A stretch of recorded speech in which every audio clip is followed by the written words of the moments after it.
I was at a house party and I was dancing, and all of a sudden I looked over and there was someone dancing like really specific, and I was like, that guy's just like letting it loose, and it was Tom York, and I was like, okay, that's cool. And then I was like all of a sudden very self-conscious of like try not to dance too weird. I wanted to make a screwball romantic comedy about the military industrial complex. It was kind of like Hailey looked at me and said, what have you never done, really? Because we were going to adapt the short film, but we're like, we needed to make it something else. And I was like, well, I've never really done proper like romance. Right? That's Yeah. I was like, I'm writing a part for you. Like, yeah. What do you want? What do you want? Yeah. I think once the project started to come to life, we were like, who could, fill this kind of role? Cal was like one of the very first people we thought of. And Callum's like an old friend of mine, and I was like, now he's like a big movie star, and I was like, let's see if we can get him. And I sent him a text, and he was like, yeah, sounds great. Send me a script. I hadn't seen the short film or the script. Yeah. So Alia, we did Green Room together 10 years before, and fell in love with Alia and think she's the best comedic actress of her generation. And then I watched the short film and I was like, I've got to do this. So it takes place on a training facility. How are we describing? We're describing it as like a kooky training facility where actors pretend to be in a war zone, right? I mean, it's a real life thing that happens. It takes place on a sort of set that the military has built with the help of Hollywood set builders to create fake Iraqi villages to train soldiers before they deploy to Iraq. Hailey knows more than anyone should about this place because she's also a documentarian, so she does her due diligence and has done lots of filming and stuff, and so she wrote lots of it into the film. Whereas I'm just here for the movie.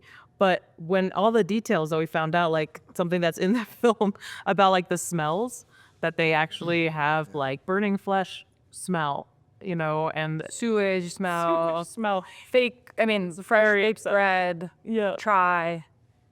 It's quite a bombastic idea that this thing exists. Before we did Green Room, that's where we met on one of these sets. What do you mean? That you were both working up. That's where we started. Oh, right.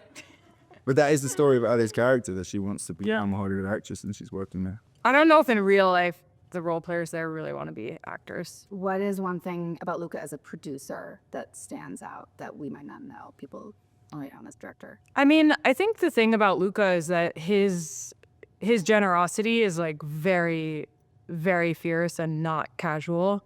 And he gives such incredible opportunities to young people that have never, that are very green and haven't done these things before. Like, I guess the last couple movies he's done have been first-time writers, which is incredible. And he's hard on me in like all the best ways, and that's how I know he really loves me. I know him because he sent my boyfriend a fan letter because he was obsessed with Paranormal Activity 3. So we had dinner with him like 10 years ago. We've been really good friends ever since. And when we were on the set of Challengers, somebody got COVID and we were shut down for like a week. So I was there for a really long time, even though I'm in the movie for just a hot second. We were talking and I was talking about another movie that I had written that was having some trouble. And he was like, we make another movie, okay? I was like, we do? Okay, great. And Alia was in Greece filming a movie called Drift with a producer, Naima Abed, who also made Call Me By Your Name, which also premiered here. And Naima wanted to do something else with Alia, so we all sort of joined forces. Does anyone remember the first time you were starstruck? Starstruck. I think this one's really weird, but I was in a restaurant when I was a kid and I saw Charo. That's a good one. And I was like, oh my God. Because she was like the hot frog in Thumbelina. Oh, yeah. And I was just like, I could not believe it. That's amazing. What, if anyone remembers, the movie that made you want to be an actor or filmmaker? I want to say like the one that makes me sound smart is Harold and Maude because I've watched it so many times. But weirdly, Meet the Parents.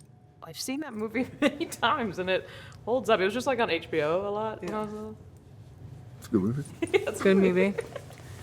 I No shaving that. watch Burden of Dreams a lot. Have you ever seen that? It's a Les Blank documentary about the making of Fitzcarraldo. Oh, It actually premiered here in the 70s. You know that. Saw that nod. And it's so amazing. It's almost better than Fitzcarraldo. I always say Main Streets. I was about 15 and I bought the DVD, and I had a friend that I'd go to HMV and we'd buy the cheap DVDs, and it was in one of those. And we'd be really competitive for who can watch faster. And that was just one of that's how you watch movies. Exactly. That's how I started. Yeah. Watch on fast forward.